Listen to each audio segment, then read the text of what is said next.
Alright, so I am back. The laces are out, and we are going to get to cleaning. So here are those beads I was talking about that do all the friction work for you. I recommend kind of cleaning from cleanest rather, wow, to dirtiest. So take out the insoles first. These can get a little scary because somebody's foot was there. But as soon as you clean them, they're pretty much sanitized. That's the beauty of leather. You can just wipe it down. So not everything is going to lift. If you really get like a really gross pair, you can always change out the insole, or you can even strip the insole. I don't really like doing that because I don't like putting new dye on my insoles because then they might get on my socks and they're in my house. It's just never very fun. But regardless, once you kind of wipe those down, they might look a little gnarly, but you know that they're clean. Alright, so then let's progress to the outers. Again, you never want leather to be wet. You want it to stay damp is totally fine. And just don't go too crazy. You can hear like barely any friction here, but that's really enough. Especially since this is parched leather. There's like scales on it, like it's like dry skin. Poor thing. And just kind of give everything a good wiping down, getting the corners. And this is an important step, even if it's your own shoe and you know where it's been, just because you don't want dirt to get trapped underneath the acrylic that we're going to be applying. Be very careful where there's areas like there where there's no more leather, because if you don't want to soak through, and you definitely don't want to remove any more leather than has already been removed.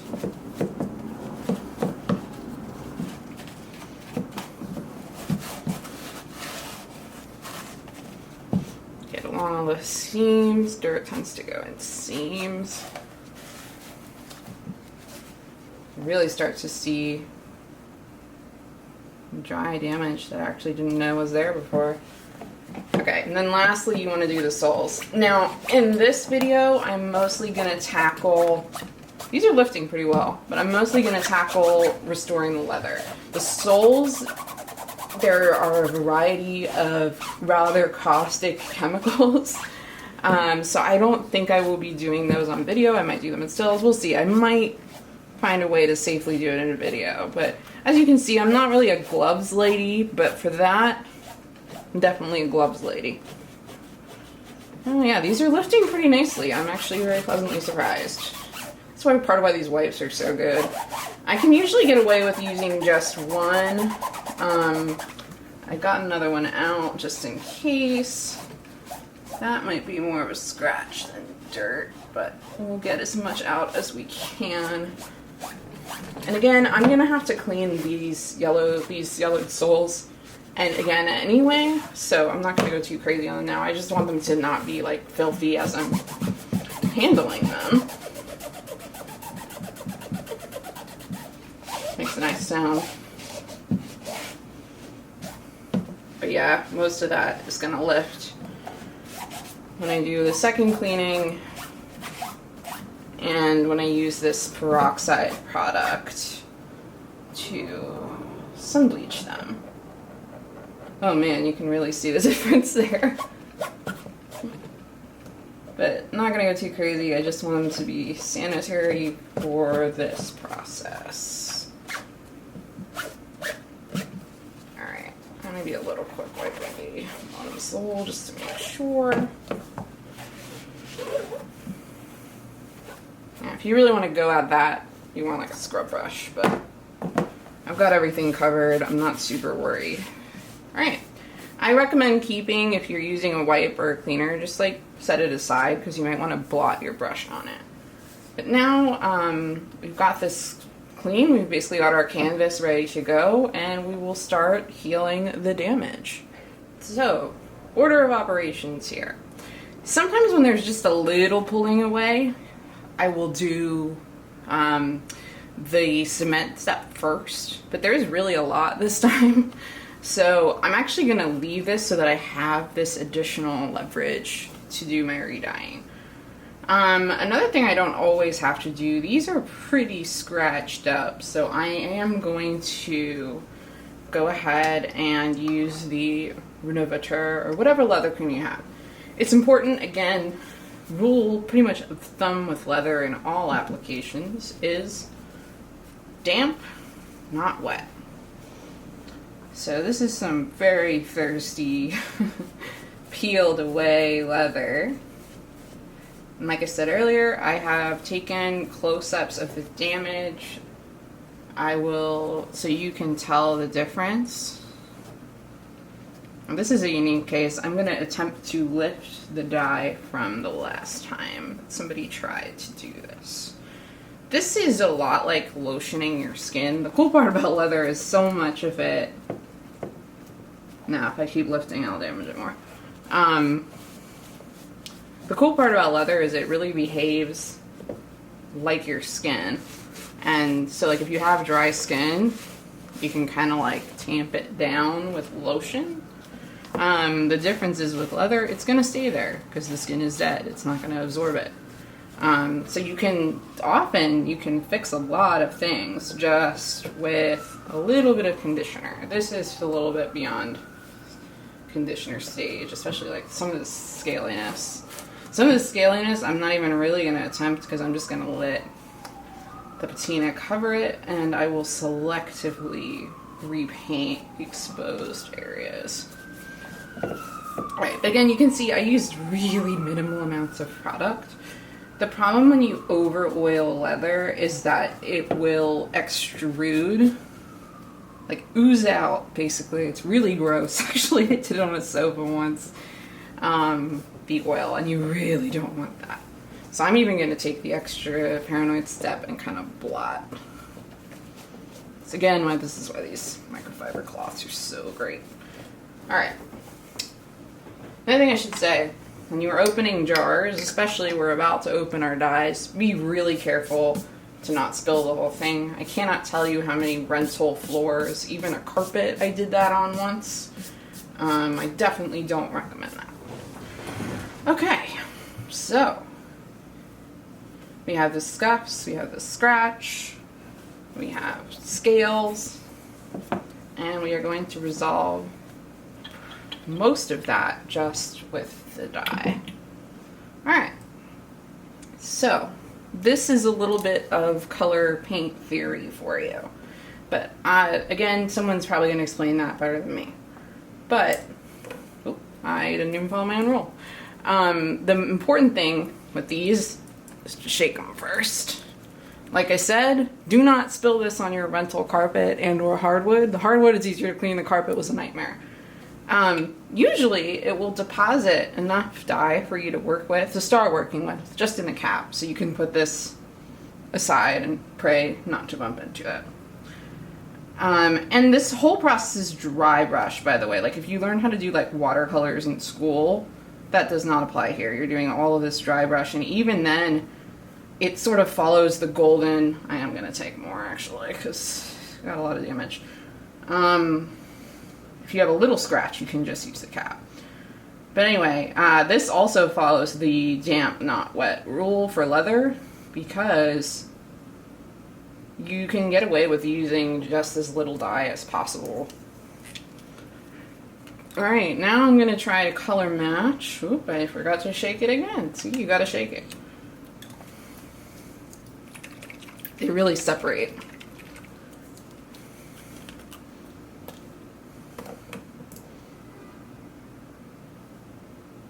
And then I'm going to color match until I get to that kind of oxidized color. This is actually pretty close. I may have to do some additional mixing on the shoe. By the way, this is just a cheap tile. Actually, this is one of our coasters, and I am reappropriating it for the purposes of using it as a palette. It's nice because I can see just how thin my mix is, and and keep going. If you have a large area, you can make like a little batch.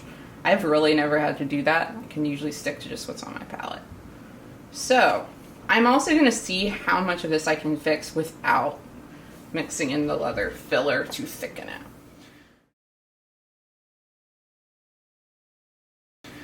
So again, this is a dry process, and to get the best result for textures of leather, I'm lucky because this is considered shrunken leather, so it's a natural texture that happens when you tumble dry leather, like basically you put it in a clothes dryer.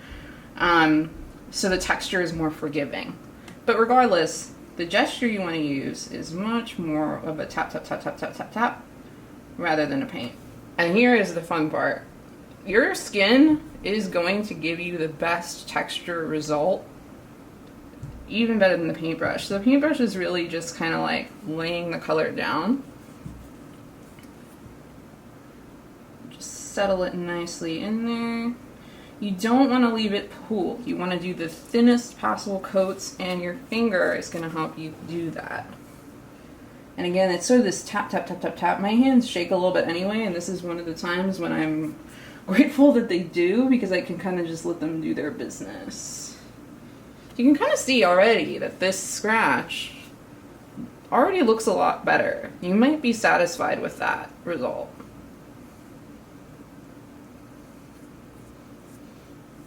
You want to try to confine it to the scratch. So I might lift some of that extra that got onto the healthy part of the leather, because you can kind of see it under these filming lights. But you can see how the acrylic has such a nice body to it that a lot of what you need as far as coverage is just going to happen with that. You don't even really need to fill it.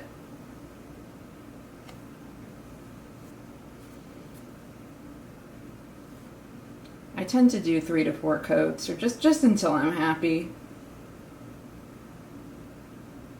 And this one's a little trickier. This one I might apply some filler to, because it's deeper, and as I wipe it with my fingers, I'm not totally happy with what I'm able to achieve. You don't have to do the finger thingy. I just like it better because I think it's a really good way of blending. Texture like that almost goes completely away, which is kind of cool. Yeah, there's still some streaky paint stuff, but I'm gonna let it dry, and then I'm gonna put some Renovateur, barely any Renovateur on it. This is a hard color to match because it's been oxidized. It's like not factory color at all.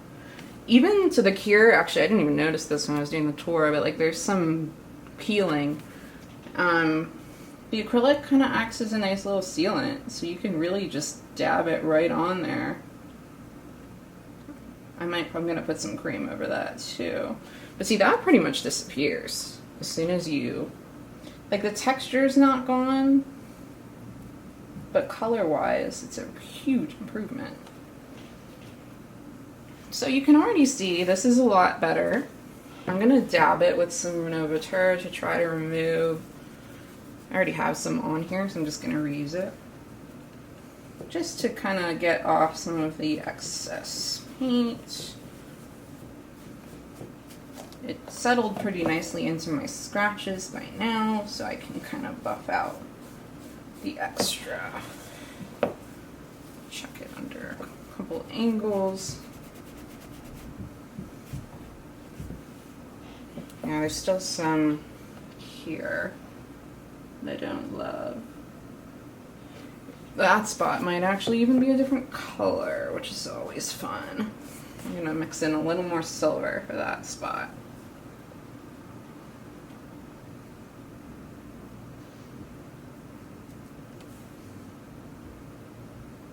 I am going to give this whole thing a wash of silver at the end just to make it an even better canvas, but you could stick to not doing that. Like, I'm going to try to get it back to factory settings before I patina.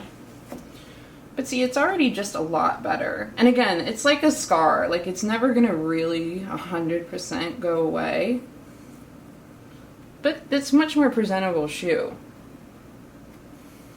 let's look at the other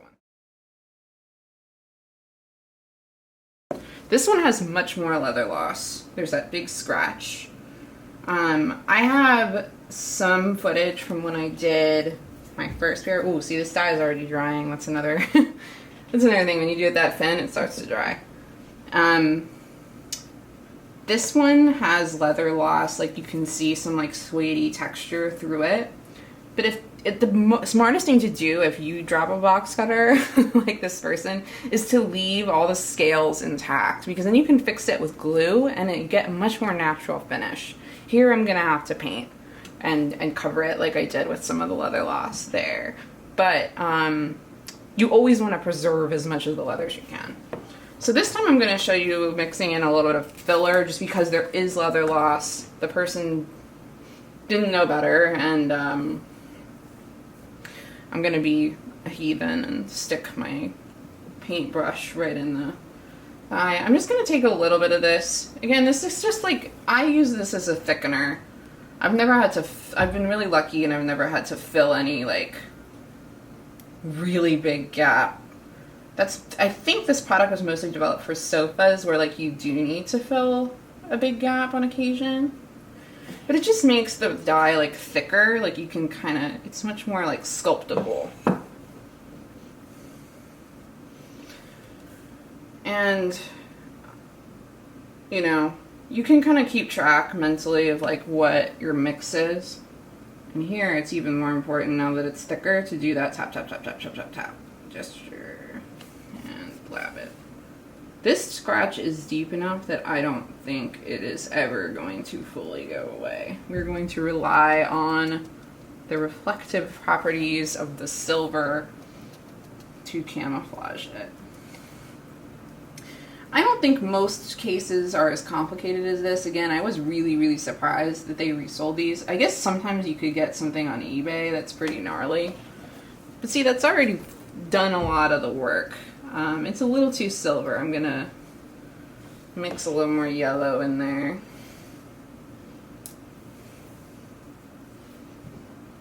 But, yeah, once you know how to fix these scratches, you can get some really good deals on secondhand shoes. See, it's already mostly resolved, and like you might be happy with that result, especially if you're somebody who's like kind of hard on your shoes anyway.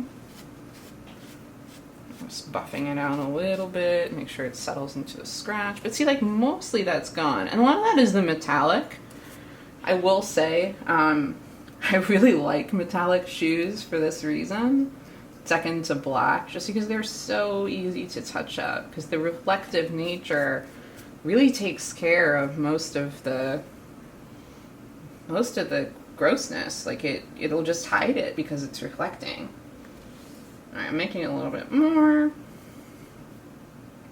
Again, if you don't have confidence in your mixing abilities, you can always make like a little pot. I just end up wasting dye when I do that, because these scratches are really quite small in the grand scheme of things. I find them horrible to look at, but they're really quite small. So again, the tap, tap, tap, tap, tap. Wipe with a finger. Now, one thing I haven't addressed, and that's because these are my favorite sneakers, and part of it is because the leather's so good. If you've got like a whole patch of leather missing, you can still try to do this like dye and filler mix, and it should still give you a pretty good result. If you're someone that does that all the time, just start buying black shoes, because then you can hide all manner of sins. But see, like that scratch is mostly gone. I'm pretty happy with that. I'm gonna make a little bit heavier filler mix for this one. But I'm not super worried about it. I think it camouflages pretty well into the pebbled texture. And that's another thing. If you are hard on your shoes, if you can get a textured leather, you're golden, because it's so much more forgiving. So metallics, blacks, and textures are your friends. Alright, I'm pretty happy with that. Let's take a look around, make sure there's nothing else too crazy. Yeah, but it looks a lot better. There's some, I can see some extra, now that I've hold it upside down, I can see some extra silver there. I'm just going to gently lift some of that. Don't want to go too crazy though. Shoes have been through it enough. Oops, sorry, I was a little bit out of the frame. I get captivated, you know. Alright, and then here, just gonna tap some more color on there, and I think that might be color loss that I didn't account for. Alright, but the tips of the toes are looking much, much better, and it's definitely better than the other attempt that didn't account for color loss. So now, to kind of get it back to factory, just, this is, you know, this is, again, I said this is like less essential if you're like, especially if you're fixing your own shoes and you've stored them properly. I will talk about at some point how to properly store your leather goods, because it's really not super hard. But this is more of an oxidation thing. I am going to take a little more dye this time. I'm just going to give them a nice little skim coat, just to get them more of that bluey undertone they had originally. Trying to match the tongue. You could do this too if you mix your color, just to kind of like smooth everything over. And this is a really detail-oriented process, and like I said, I'm really, really picky with my leather, just because why not? But fixing just these tiny little details really makes such a huge difference, and the shoe just looks so much more presentable.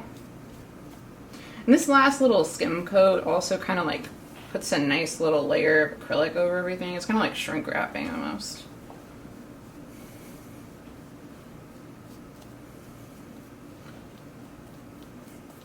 I'm not going to go too crazy. This is just a dry brush, just to kind of like level it out a little bit. And so you can see, like, if you know the scratch is there, it's always kind of going to be there in your mind, but it's pretty well camouflaged. Especially after that last little coat. See, like, the thinner the coat, oh, I forgot to do, I want to do the scaly part. That's real bad. Just a little skimmy. If your dye is ever so slightly off from the rest of your shoe, you can do a skim coat on the whole thing. I'm not really going to do that this time just because I know I'm also doing the patina step. But it's just, you know, refreshes things a little bit. If you go too thick, this stuff will crack, so you need to just use as little as possible and skim coat it.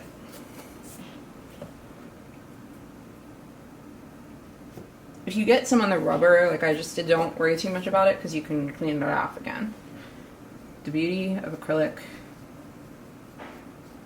is so forgiving. Alright, so I'm pretty happy with that. That's a pretty good canvas. You can see the box cutter scratch is pretty gone. The scuffs are much more nicely resolved. And I always favor kind of like a conservative approach, like just cover it most of the way. Don't like go too crazy because nobody's really gonna notice that but you.